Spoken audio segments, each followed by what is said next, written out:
اللعين الرجيم بسم الله الرحمن الرحيم الحمد لله رب العالمين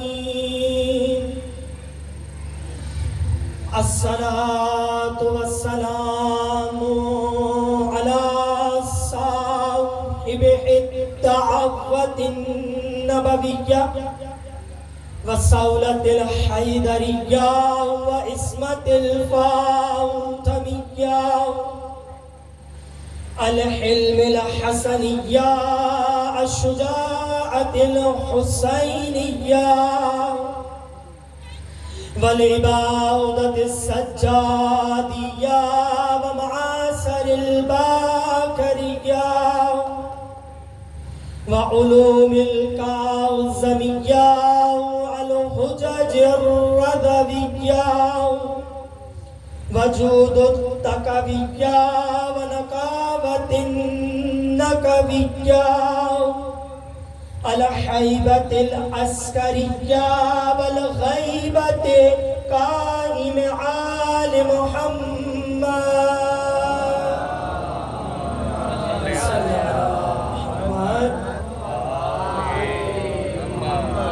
بسم الله الرحمن الرحيم إنما يريد الله ليصحب عنكم الرجس أهل البيت ويطهركم تطهيرا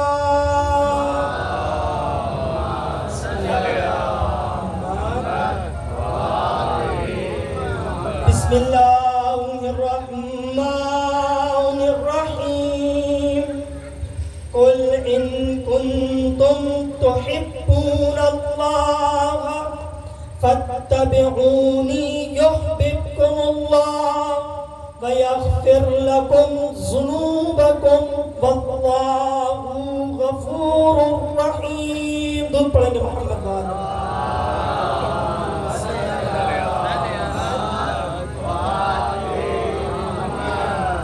تمام تعریفیں و تمام حمد و ثنا پاک پروردگار عالم کی ذات کے لیے درود پاک سرکار دو عالم محمد مصطفیٰ صلی اللہ علیہ وآلہ وسلم کی عظمت کے لیے ممنون کرام عشرہ محرم الحرام کی دوسری مجلس سے آزاد بندے کے خطاب کرنے سے شرف حاصل کر رہا ہے اس سے پہلے جو معاملات پڑھ چکے ہیں لیکن مجلس تو ہو چکی ہے میں تبرک تقسیم کرنے کے لیے آیا ہوں اور وہ تقسیم کر کے آپ سے دعائیں لے کے اپنے حجرے کے جانب پوچھ کر جاؤں گا بنا پر اس قول کے مطابق کہ بندہ عقید پہلی محرم کی مجلس جناب سیدہ سلام اللہ علیہ کی عظمت پہ پڑھتا ہے جو کل مومنین تھے وہ ساتھ دیں گے اور آج ظاہر 2 محرم ہے بظاہر 3 محرم کی رات ہے مگر 2 محرم ہے اور بندہ عقید نے اپنے موضوع کا آغاز آج کے دن سے کر دیا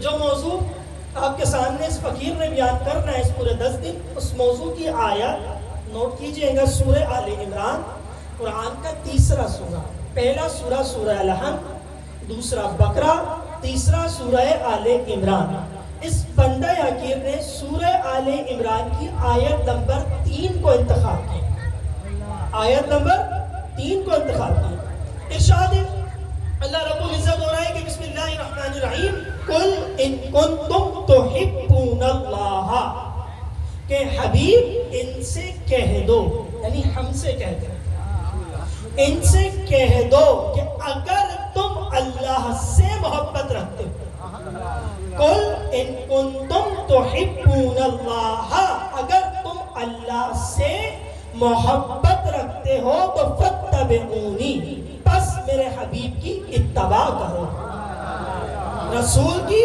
اتباع کرو اگر تم اللہ سے محبت کرتے ہو اور اگر کوئی شخص رسول کی اتباع کرے گا تو اللہ کی ذات اس سے محبت کرے گا اور اللہ کی ذات اس سے محبت بھی کرے گی وَيَغْفِرْ لَكُمْ ذُنُوبَكُمْ اس کے سارے گناہوں کو معاف کر دے گا یہ قرآن ہے میرا کلام نہیں ہے اس کے سارے گناہوں کو معاف کر دے گی واللہ غفور الرحیم، اور بے شک اللہ کی ذات بڑا بخشنے والی اور رحم کرنے والی۔ تو یہ سورہ آل عمران کی آیت نمبر 3 اور سورہ نمبر بھی 3۔ اب ذہن میں رہی کہ آپ حضرات کو کچھ ابھی ظاہر آغاز گفتگو ہے، اس لیے اس طرح پڑھا، آغاز گفتگو ہے۔ تو اللہ کی ذات سورہ آل عمران کی آیت نمبر 3 اور سورہ نمبر 3 میں ارشاد فرما رہی ہے کہ کل یعنی حبیب کہہ دو، ان سے کہہ دو کہ اگر تم اللہ سے محبت رکھتے ہو تو میرے حبیب کی اتباع کرو۔ اتباع یعنی پیروی کرو، جو پیغمبر نے کیا اس کو انجام دو، اسے کہا جاتا ہے اتباع۔ اس سے زیادہ آسان الفاظ میں سمجھا نہیں سکتا، گفتگو اس جملے پر چلے گی۔ عزیزان محترم، ذرا آیت تو ہم نے سمجھ لی اور میں نے بغیر ٹینڈی مارے ترجمہ بھی آپ کے سامنے کر دیا، جو ترجمہ بنتا ہے وہ ترجمہ میں نے آپ کے سامنے کر دیا۔ اب ذرا دل چاہ رہا ہے اس آیات کی تفسیر کو دیکھا جائے کہ یہ آیت کہنا کیا چاہتی ہے،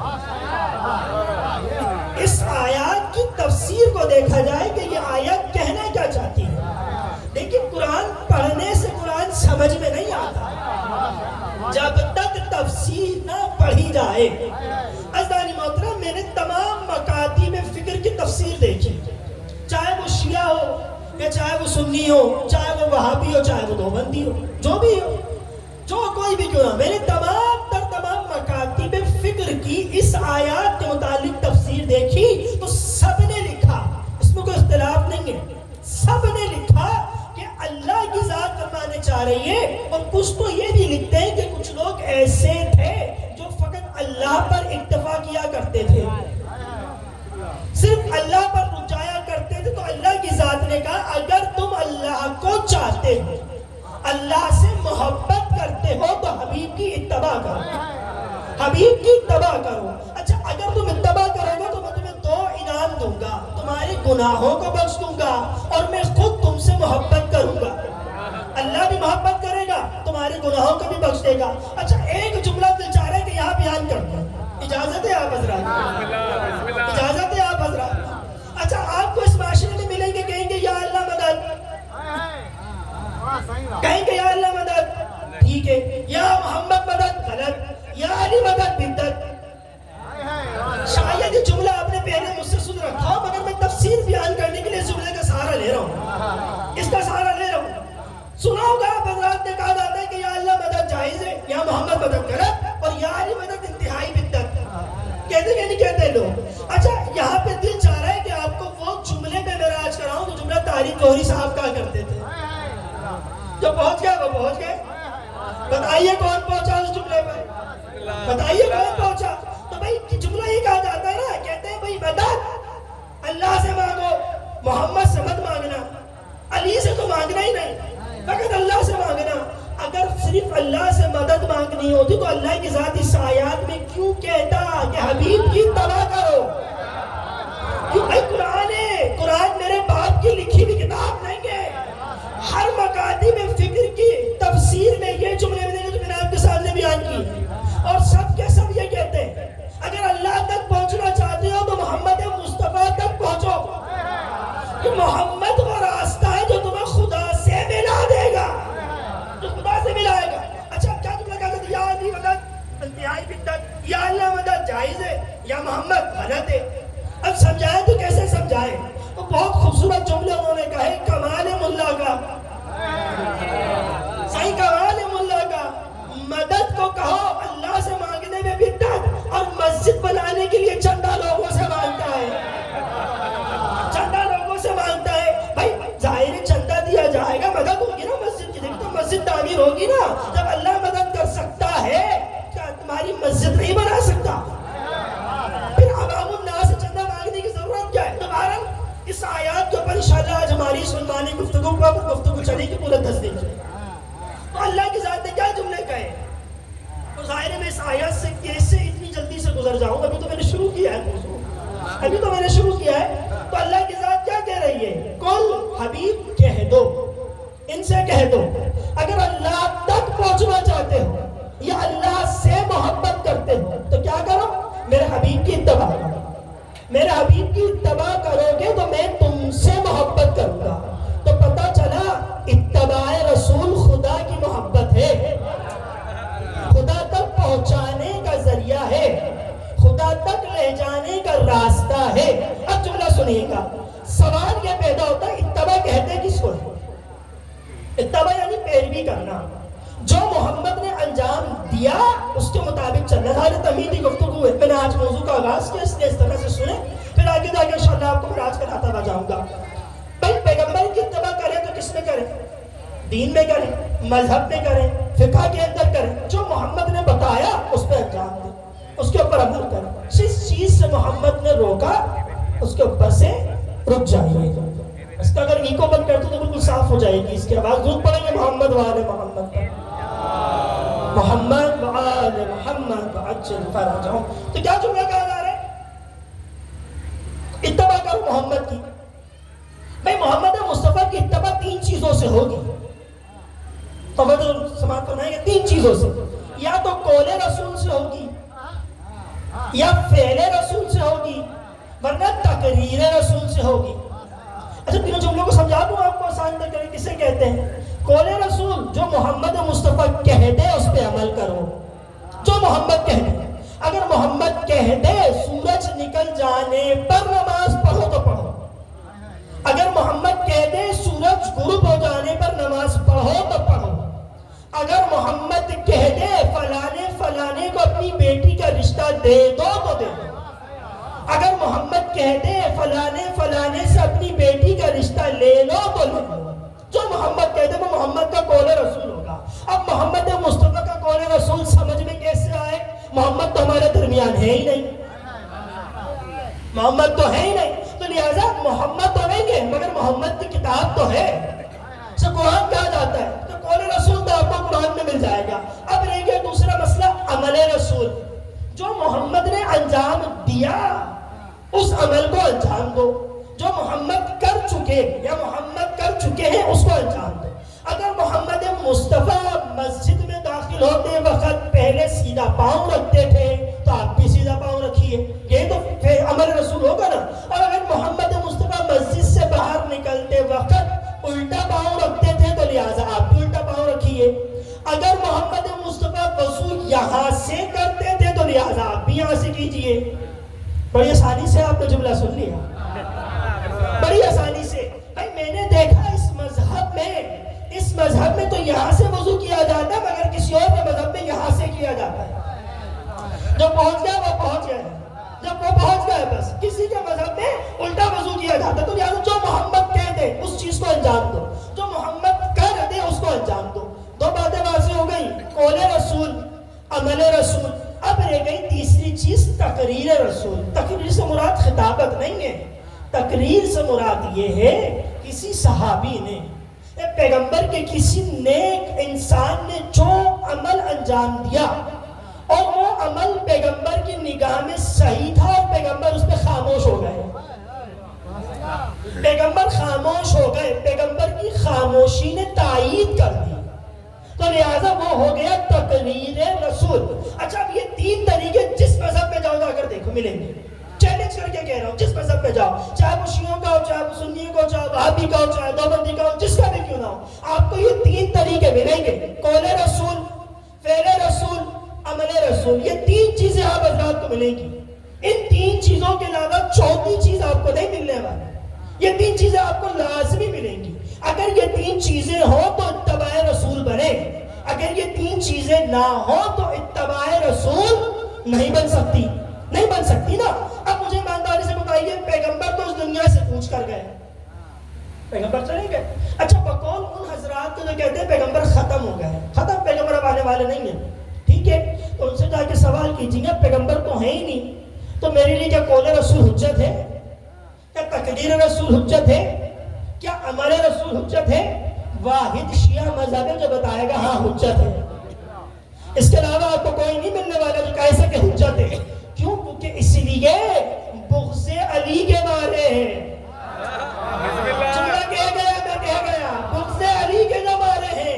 اب مجھے نہیں پتا، مجھے کسی صحابہ سے یہ حدیث نہیں ملی، کسی سے نہیں ملی، میں نے بڑی کتابیں کو کھنگالا، چاہے وہ شیعوں کی ہو چاہے وہ سنی کی ہو، مجھے یہ حدیث فقط ایک علی سے ملی، اس کے علاوہ مجھے یہ حدیث کسی سے نہیں ملی کہ علی نے جملہ کہا میں نے پیغمبر کی اتباع ایسے کی ہے جیسے اونٹنی کا بچہ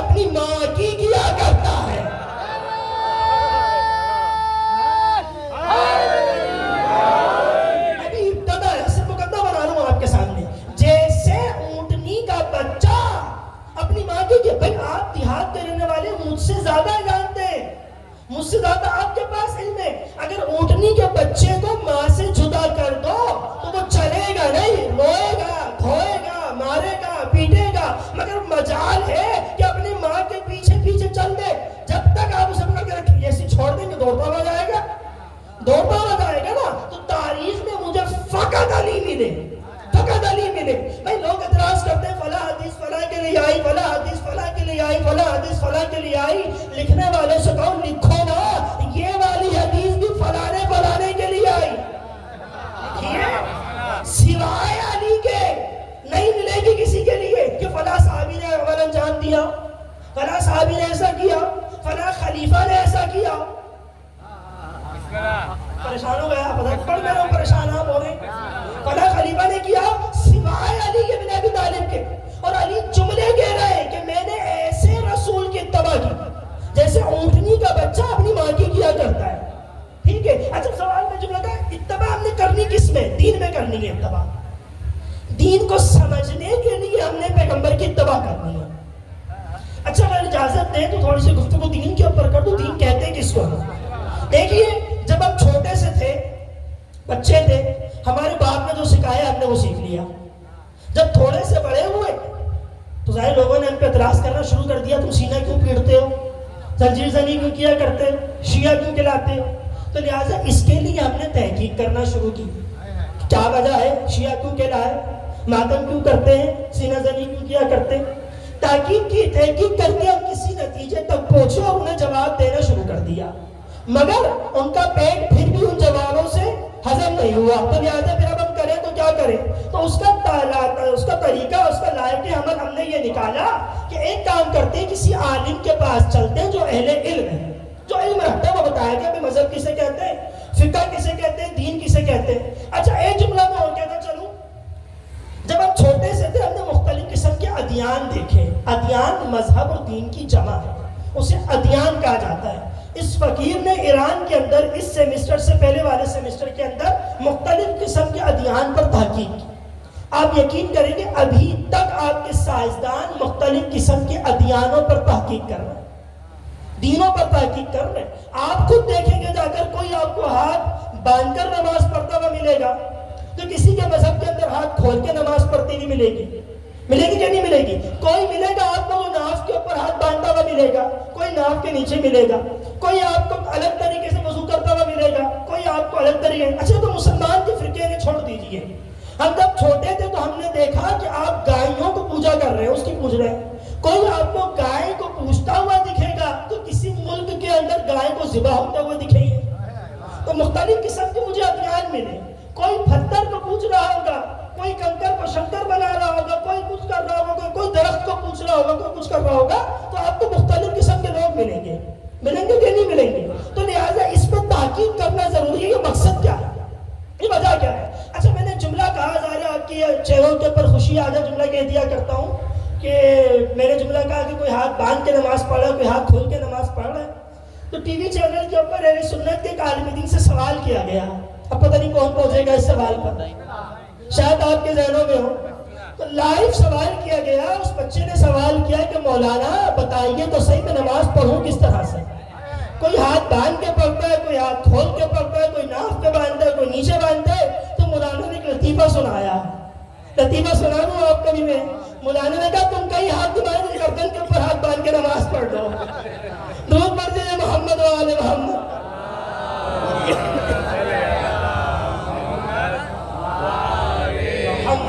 تم کیا کرو، گردن کے اوپر اس طرح سے ہاتھ باندھ کے نماز پڑھ لو، سارے جسم تو پورا کیا ہے نا بچا کے، گردن ہی بچی۔ تو لہٰذا انہوں نے گردن کے اوپر ہاتھ بنوا دیا۔ تو لہٰذا ان ادیان کے اوپر تحقیق کرنا ضروری ہے۔ جب تک کہ ان ادیان پر تحقیق نہیں کریں گے ہم اپنا دین نہیں سمجھیں گے، اور جب تک اپنا دین نہیں سمجھیں گے تو ہم اتباع رسول تک نہیں پہنچ سکتے۔ اتباع رسول تک پہنچنے کے لیے پہلے مذہب اور دین کو سمجھیے، مذہب اور دین کو سمجھیے۔ دیکھیے سوال یہ پیدا ہوتا ہے کہ مذہب کہتے ہیں کس کو ہے، مذہب کسے کہتے ہیں؟ بالکل مقدمتاً آپ کے سامنے بیان کر کے آگے جانے پڑ جاؤں گا۔ دیکھیے 5 نقطے ہیں جس سے مذہب بنتا ہے، 5 جملے فقط، اگر سمیٹوں تو 5 بنے، پھیلا دوں تو بڑی سے بڑی پہ مشتمل ہو جائے کہ گھر ایک لائبریری فل ہو جائے. ان 5 چیزوں کو اگر سمیٹوں تو 5 نقطے بنے. اگر پھیلاتا جاؤں تو بڑی سے بڑی کتابوں کے اوپر مشتمل ہوتا جائے. مذہب بنتا ہے 5 چیزوں سے.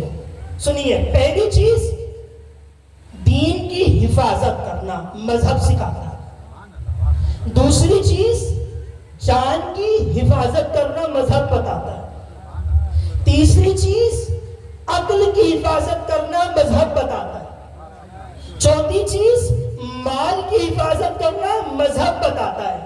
5ویں چیز نسل کی حفاظت کرنا، مذہب بتاتا ہے. نسل کی حفاظت کرنا.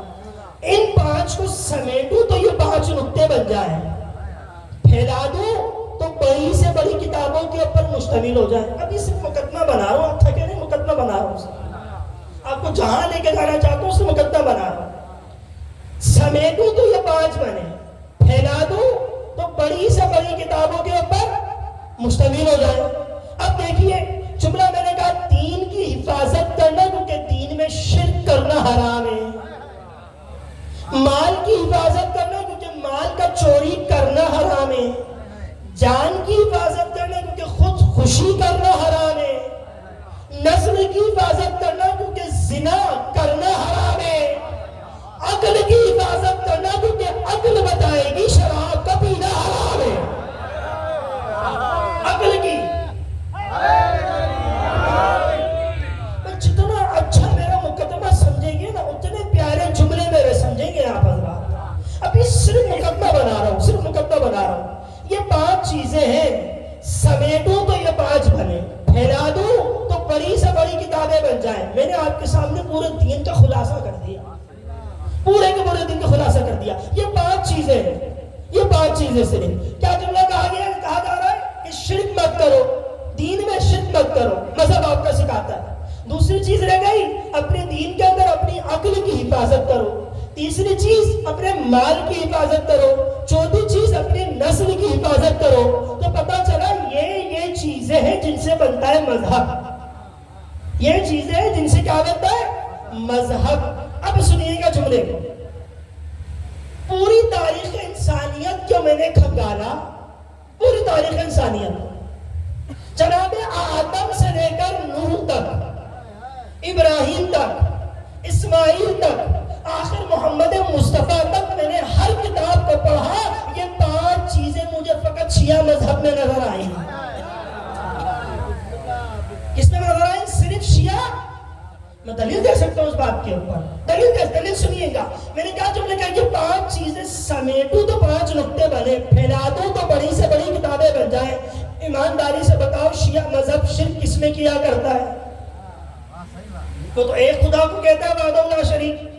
ایمانداری سے بتاؤ شیعہ مذہب کس کس کی حفاظت کرتا ہے، کس کس کی حفاظت نہیں کیا کرتا ہے کہ نہیں؟ جملہ سنیں گے، سن رہے ہیں؟ اب جملہ سنیے گا. یہ امت کے لوگ پیغمبر کے آباء و اجداد کو کافر کہتے ہیں. کہتے ہیں کہ نہیں کہتے ہیں؟ جو پہنچ گیا وہ پہنچ گیا. آپ تھک گئے میرے خیال میں، تھکے تو نہیں گے؟ اگر فقط یہ جملہ کہنے پہ آپ پہنچ جاتے. مذہب کے لوگ، اچھا وہ بھی مسلمان ہیں جو پیغمبر کے آباء و اجداد کو کافر کہتے ہیں، وہ بھی مسلمان ہیں، پیغمبر کے آباء و اجداد کو کافر کہتے ہیں. اللہ اکبر. میں نے کہا مذہب میں 5 چیزیں ہیں، سمیٹوں تو نقطے بنے، پھیلاؤں تو بڑی سے بڑی کتابیں بن جائیں. مجھے ایمانداری سے بتاؤ کہ جو اس دور کا ملا جناب ابو طالب کو کافر کہتا ہے تو کس بنا پہ کہتا ہے؟ جو پہنچ گیا وہ پہنچ گیا. کہتا ہے تو کس بنا پہ کہتا ہے؟ بھائی یہ 5 چیزیں ہیں. مجھے ابو طالب کا شرک دکھاؤ، مجھے ابو طالب کا شرک دکھاؤ تو میں بھی کہوں گا پھر شرک دکھاؤ نا. مجھے دکھاؤ کہ ابو طالب نے کس کا مال چرایا. مکے کے لوگ تو انہیں امین کہا کرتے تھے، اپنی امانتیں رکھوایا کرتے تھے. مجھے ایمانداری سے بتاؤ کہ تم نے جناب ابو طالب کو کب شراب پیتے ہوئے دیکھا؟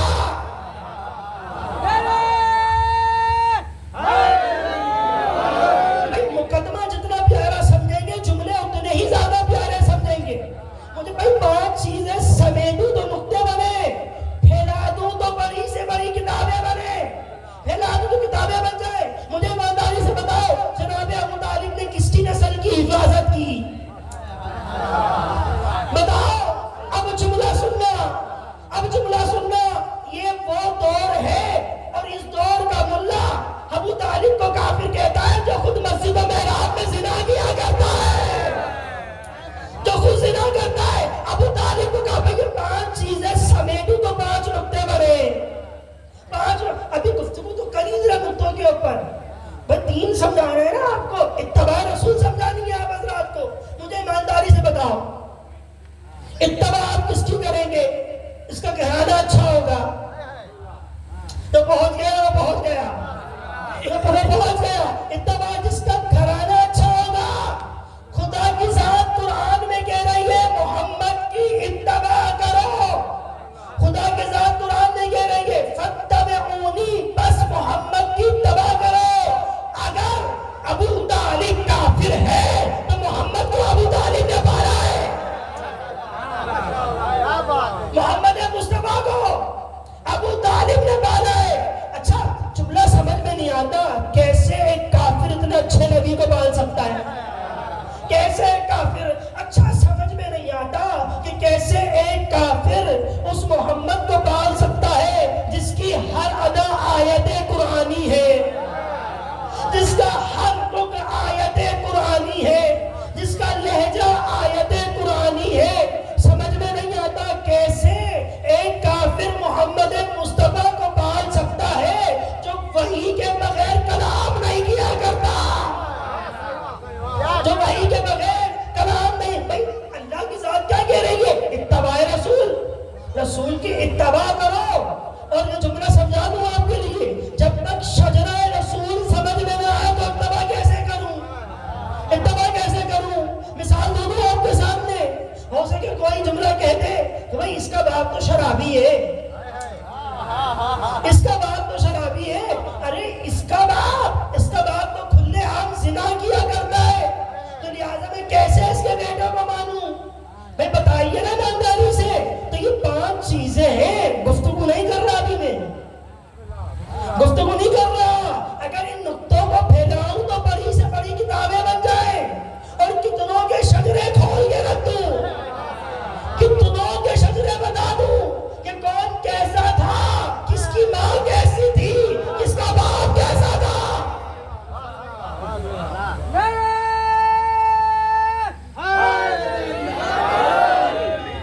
معیار سمجھ میں آ گیا نا. یہ 5 نقطے ہیں جو اتباع رسول بنیں گے. یہ 5 نقطے, اگر ان 5 نقطوں کو سمیٹوں تو نقطے بنے, پھیلا دوں تو بڑی سے بڑی کتابیں بنتی چلے جائیں. تو محمد مصطفیٰ نے کیا جملہ کہا کہ میں اتباع کروں, میری اتباع کرو. سوال کیجئے محمد تیری اتباع کیوں کریں؟ کہیے پریشان کیوں گئے آپ حضرات؟ دیکھیے اتنی جلدی اترنے والا نہیں ہوں بھارت میں بھی, جلدی اتر جاؤں گا انشاءاللہ. تو محمد مصطفیٰ کی اتباع کیوں کریں؟ کہ تم اگر محمد کی اتباع کرو گے تو اللہ تم سے محبت کرے گا, اللہ محبت کرے گا. تو لہذا پتا چلا حضور سر کے اوپر بڑا خوبصورت امامہ باندھے ہوئے ہیں, بڑی لمبی قمیص پہنے ہوئے ہیں, چھوٹے بھائی کی شلوار پہنے ہوئے ہیں اور نکل رہے ہیں مسجد سے. ہاتھ میں تسبیح ہے, چہرے پہ لمبی سی داڑھی ہے. جملہ پہنچ رہا ہے کہ نہیں پہنچ رہا ہے آپ حضرات تعالیٰ؟ چہرے پہ لمبی سی داڑھی, بڑی خوبصورت داڑھی ہے. اچھا عطر بھی لگا رہے ہیں اور چپل بھی بڑی خوبصورت سی پہن رہے ہیں, اور ساتھ میں جیب کے اندر وہ دنداسا بھی رکھے سے دانت صاف کیا کرتے ہیں, ہر چیز رکھ رہے ہیں. جب مسجد سے نکل رہے ہیں محمد کی تو اتباع کرتے ہیں, مگر جیسے کہا گیا ہے ویسے نہیں کرتے, ویسے اتباع نہیں کرتے. اب جملہ سنو, میں نے 3 جملے آپ کے سامنے بیان کیے, یا تو قول رسول, یا فعل رسول, یا تقریر رسول.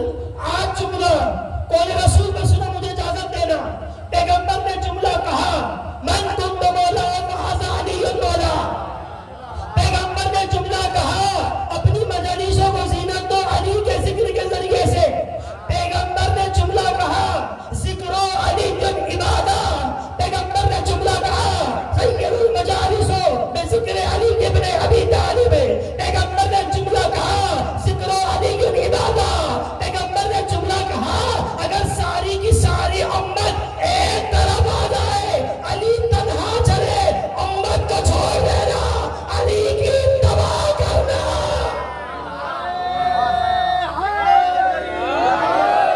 اچھا ایک جملہ میں آپ کے سامنے اور کہہ دوں, آگے اپنی آخری منزل پر فضائل کی.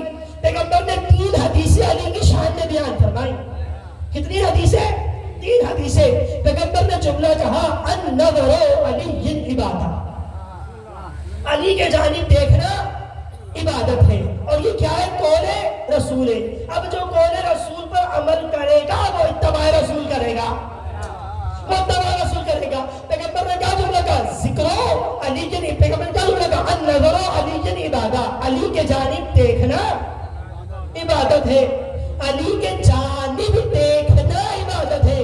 اب چاہے کوئی علی کے ہاتھوں کو دیکھے،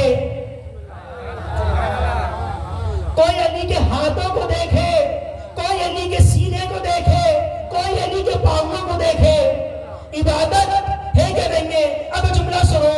جنگ خیبر، علی نے خیبر کا دروازہ اکھاڑا، علی نے خیبر کا دروازہ اکھاڑا.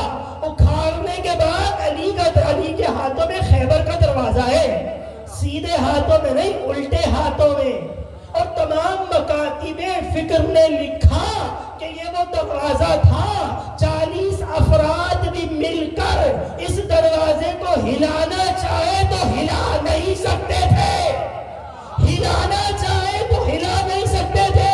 علی الٹے ہاتھ میں اٹھائے اس دروازے کو کھڑے ہیں تو کسی نے پیغمبر سے کہہ دیا، تھکے ہوئے بیٹھے ہیں آپ حضرات، تھک گئے آپ حضرات، سائیں تھک گئے آپ حضرات. کسی نے پیغمبر سے کہہ دیا کہ یا رسول اللہ یہ علی کے ہاتھ کا کیا کمال ہے، علی کے ہاتھ کا کیا، علی کے ہاتھوں میں دروازہ خیبر ہے. تو پیغمبر نے جملہ کہا تو علی کے ہاتھوں کو دیکھتا ہے، علی کے پاؤں کو دیکھ، پاؤں کو دیکھ. جو علی کے پاؤں ہوا کی دوش پر تھے، نہ زمین پہ تھے. ہوا کی دوش نے علی کے پاؤں کو اٹھایا ہوا تھا. تو جملہ کیا جملہ کہا؟ النظر علی عبادہ، علی کے جانب دیکھنا عبادت ہے. اچھا ایک حدیث یہ ملتی ہے، چھکا تو چھوڑ دوں پڑھوں. ایک حدیث یہ ملتی ہے، ایک حدیث یہ ملتی ہے النظر علی وجہ عبادہ، کہ علی کے چہرے کے جانب دیکھنا عبادت ہے. النظر وجہ علی عبادہ، علی کے چہرے کے جانب. یہاں پہ اختصاص لگایا ہے، خصوصیت کہ صرف چہرے علی کو دیکھنا عبادت ہے. دوسری والی حدیث میں جملہ کہا کہ جہاں چاہے دیکھے عبادت ہے. عبادت ہے کہ نہیں ہے؟ اچھا ظاہر ہے یہ ٹیڑھے میرے سوال وہ ہم سے کرتے اس لیے جواب دے رہا ہوں. اگر کوئی آ کر کہہ دے یا رسول اللہ دیکھنا عبادت ہے، میری تو آنکھیں ہی نہیں ہیں، آپ نہیں پہنچے، آپ نہیں پہنچے، تھک گئے آپ حضرات.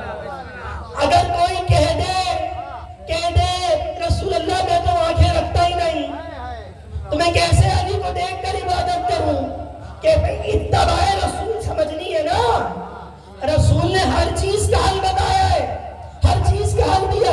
تو پیغمبر نے جملہ کہا اگر تو دیکھ کر عبادت نہیں کر سکتا تو ذکر علی کے عبادت، علی کا ذکر کر کے عبادت کر لے. اچھا اب کوئی آ کر کہتے ہیں یا رسول میں تو زبان ہی نہیں رکھتا. اچھا پاکستان میں اندھے گھونگے ملتے ہیں، لنگڑے بھی ملتے ہیں، بے نسل بھی ملتے ہیں، ملتے کیا نہیں ملتے؟ ہر قسم کا بندہ تمہیں پاکستان میں ملے گا. اگر آ کر کہتے ہیں یا رسول اللہ میں تو روزے قیامت بچ جاؤں گا، میں تو بچ گیا نا علی کی محبت سے، میں کہوں گا رسول اللہ آپ نے کہا تھا علی کے جانب دیکھنا عبادت ہے، میں تو آنکھیں نہیں رکھتا تو دیکھوں گا کہاں سے جب اندھا ہوں. آپ نے کہا تھا یا رسول اللہ علی کا ذکر کرنا عبادت ہے، میں تو زبان ہی نہیں رکھتا تو ذکر کیسے کروں؟ تو پھر پیغمبر نے تیسری حدیث فرمائی، پیغمبر نے جملہ کہا حب علی کے عبادت، علی کی محبت دل میں رکھنا عبادت. اب کوئی کہہ دے کہ میں دل نہیں رکھتا، اب کوئی کہہ دے کہ میں دل نہیں رکھتا تو لہذا ہو گیا نا. اچھا اب ظاہر جملہ آپ نے چھیڑا تو سنتے جائیے، آپ نے چھیڑا تو سنتے جائیے. بھئی اتنا جملہ کہہ دوں انسان دل رکھتا ہے، حیوانات دل رکھتے ہیں، پرندے دل رکھتے ہیں. جو محمد مصطفیٰ کتاب لایا قرآن بھی دل رکھتا ہے. اب کوئی ہو جو کہہ دے کہ میں دل نہیں رکھتا تو اتباع رسول سمجھ بھائی قول رسول میں اتباع کرنی ہے، قول رسول میں، اور اگر تم اتباع رسول کرو گے تو تمہارے سارے کے سارے گناہوں کو بخش دیا جائے گا، بخش دیا جائے گا نا۔ اب حدیث سنو، کیوں کہا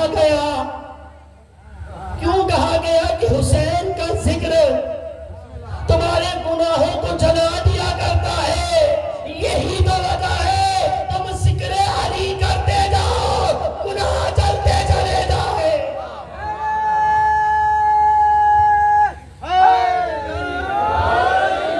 بھائی جملہ سمجھے کہ نہیں سمجھے؟ بھائی پیغمبر کی اتباع کرنی ہے، جو پیغمبر کہہ دے اس کو مان لینا۔ میں نے 3 حدیث آپ کے سامنے بیان کر دی، جو محمد مصطفیٰ کہتے ہیں اسے مان لینا۔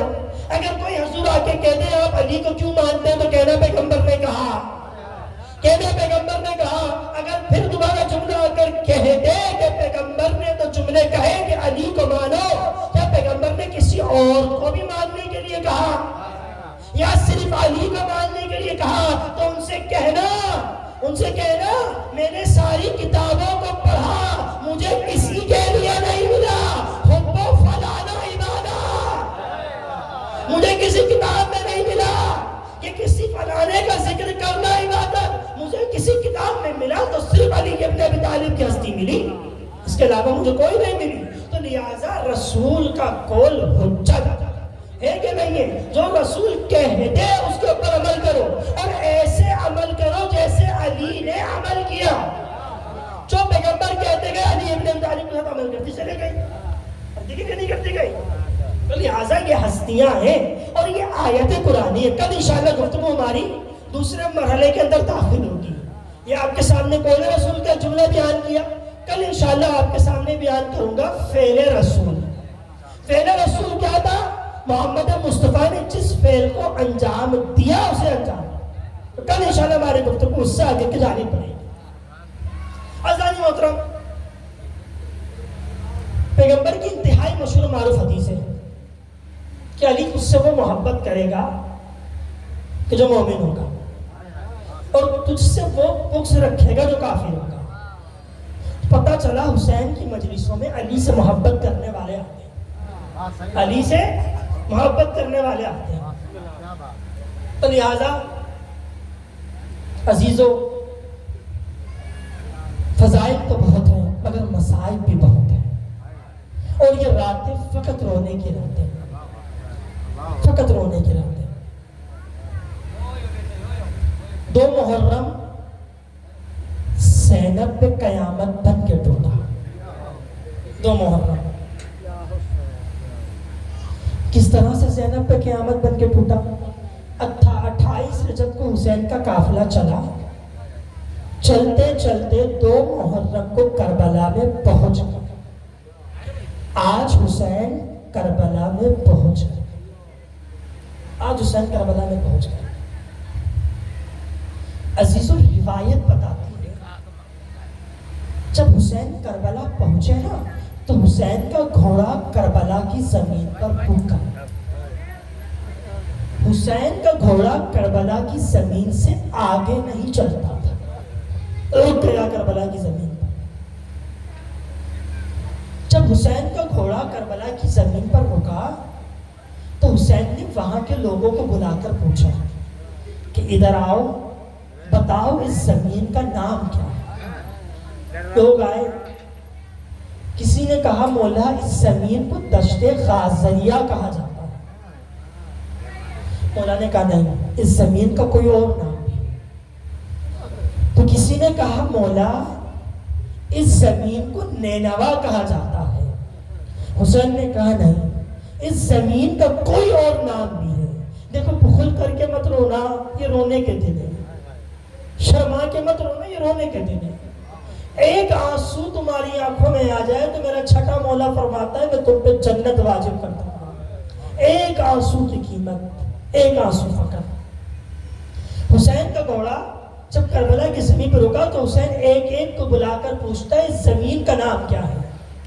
کسی نے کچھ جملے کہے تو کسی نے کچھ جملے کہے۔ جملہ سننا، ایک بزرگ آیا، روایت میں یہی جملے ملتے، ایک بزرگ آیا، اس نے آ کر کہا حسین اس زمین کو مصیبت والی زمین بھی کہا جاتا ہے۔ حسین نے کہا نہیں اس زمین کا کچھ اور نام بھی ہے. سنا تو سن کے کہا ہاں حسین اس زمین کو کربلا کہا جاتا ہے. جب کربلا کا نام آیا تو حسین اٹھے, اپنی سواری سے اتر کر حسین نے ایک مٹھی خاک لی اور اس خاک کو سونگا, اس کربلا کی مٹی کو سونگا اور سونگ کر جملہ کہا انا للہ و انا الیہ راجعون. یہ جملہ کہہ کر اس مٹی کو زمین پر ڈال دیا. ارے اولاد والے مجھے معاف کرنا, مجھے نہیں معلوم آپ کیا کس طرح سے پڑھا جاتا ہے, مگر اتنا پتا ہے کہ سندھ کی زمین پر بیویوں کا بڑا احترام ہوتا ہے. اور میری ماں بہنیں مجھے معاف کرنا, میں جملہ کہنے جا رہا ہوں. اب سب کی اماریاں بٹھائی گئی. اب جب زینب کی اماری کو زمین کربلا پہ بٹھایا گیا, زینب نے پہلا قدم کربلا کی زمین پر رکھا. ہائے قدم کربلا کی زمین پر رکھنا تھا. زینب نے ایک مرتبہ چیخ مار کے کہا بھیا اس زمین میں قیام نہ کرو, مجھے اکبر کے خون کی بو آتی ہے, مجھے علی اکبر کے خون کی بو آیا کرتی ہے. جملے سننا تھک کر نہیں سنیں گے مصاحب کے جملے, مجھے اکبر کے خون کی بو آتی ہے. حسین نے تسلی دی, سمجھایا, زینب کو سینے سے لگایا. اب حسین نے جملہ کہا کہ جاؤ اس علاقے کے رہنے والے لوگوں کو بلا کے لے کر آؤ. حسین نے سب کو بلوایا. بلوانے کے بعد تاریخ بتاتی ہے کربلا کی آدھی زمین خود امام حسین نے خریدی. کربلا کی باقی زمین پاکستانی اور ہندوستانیوں نے خریدی ہے اپنے خمس کے مال سے. یہ خود جملے میں نے آیت اللہ شجاع رضوی کے درس خارج سے سنے. فرماتے ہیں باقی زمین کربلا کی پاکستانی اور ہندوستانیوں نے خریدی ہے. ازمانو زمین کربلا خرید لی گئی. جب زمین کربلا خرید لی گئی نا تو حسین نے ایک جملہ کہا کہ دیکھو میں اس زمین کو خرید رہا ہوں, مجھے کوئی جلدی نہیں ہے مسائب کے اندر, صرف تم مسائب سمجھ کے دو جملے کے لیے آنسو بہا دو, میری مجلس تمام ہو جائے گی. حسین نے جملہ کہا, کچھ وصیتیں کی. حسین نے جملہ کہا میں اس زمین کو خرید رہا ہوں, کچھ دنوں بعد ہم اس زمین پر شہید کر دیے جائیں گے. اب تم میری قبر کا نشان بنا دینا, میرا کوئی بھی زائر رہ جائے اسے 3 دن تک مہمان رکھنا. دعا کرو مولا ہمیں زیارت کربلا نصیب کرے, اور رونے والے دعا کرو. ان جگہوں پہ پیسوں سے نہیں جایا جاتا, صرف دل کے عقیدے سے جایا جاتا ہے. کیا جملہ کہا, میرا کوئی زائر آ جائے تو اسے 3 دن تک مہمان رکھنا. اگر کوئی پوچھے حسین کی قبر کا نشان بتانا, ہاذا قبر حسین قتل اہل الاتشان, یہ قبر حسین ہے جسے پیاسا قتل کیا گیا. اب جملے سننا صدارو, حسین نے جملہ کہا اچھا ایک چھوٹا سا کرم کر دینا. جملہ کا سننا, کاش مولا ہم ہوتے تو ہم آپ کو دفناتے, بڑی شان سے آپ کا جنازہ اٹھاتے. حسین نے کیا جملہ کہا, ایک لطف کر دینا, جب یہ ملعون ہمیں قتل کر جائے تم آنا, ہمیں دفن کر کے چلے جانا, ہمارے لاشے کو کوئی دفن نہیں کرے گا. اچھا تاریخ میں صرف یہ جملے نہیں ملتے, صرف یہ جملے نہیں ملتے. حسین نے جملہ کہا جاؤ اور جانے کے بعد اپنی عورتوں کو بھیج دو. غریب زہرا کتنا غریب ہو گیا, جاؤ اپنی عورتوں کو بھیج دو. جب تمام خواتین آئی تو آگے جملہ کہا اگر تمہارے مرد نہ آ سکے تم غیرت کی چادر اور کرانا, ہمارے لاشوں کو دفنا دینا. کہا جاؤ اپنے بچوں کو بھیج دو, اپنے بچوں کو بھیج دو. میں مسائل کی آخری منزل سے تمام کر دی, اپنے بچوں کو بھیج دو. اب جب بچے آئے حسین نے جملہ کہا بچوں میں سکینہ کا بابا, میں اصغر کا بابا,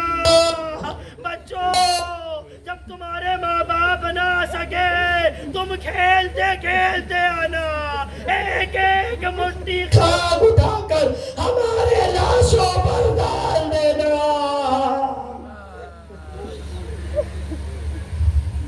الا لعنت اللہ علی القوم الظالمین۔ میرا اللہ تجھے روتی آنکھوں کا واسطہ ہماری اس قلیل سی عبادت کو اپنی بارگاہ میں قبول مقبول عطا فرما۔ میرا اللہ عزادار نے جانے کہاں کہاں سے تشریف لے کر آتے، ان کا اس مقام پر چل کر آنا اپنی بارگاہ میں قبول مقبول عطا فرما۔ میرا اللہ تجھے واسطہ تیری عزت و جلالت کا یوسف الزہرا کا ظہور فرما۔ میرا اللہ تجھے عابد بیمار کی بیماری کا واسطہ، جتنے مومن مریض ہیں، سائیں کالو مریض ہیں، سائیں غلام حسین رسول صاحب مریض ہیں، جتنے بھی یہاں تشریف فرما، میرا اللہ ان سب کو اپنے دست قدرت سے شفا عطا فرما۔ ان تمام بزرگوں کا سایہ ہمارے سروں پر سلامت رکھ، ہم سب میں پیار و محبت، اتفاق، الفت سے رہنے کی توفیق عطا فرما۔ میرے اللہ ہر سال سید الشہداء کی عزاداری برپا کرنے کی توفیق عطا فرما۔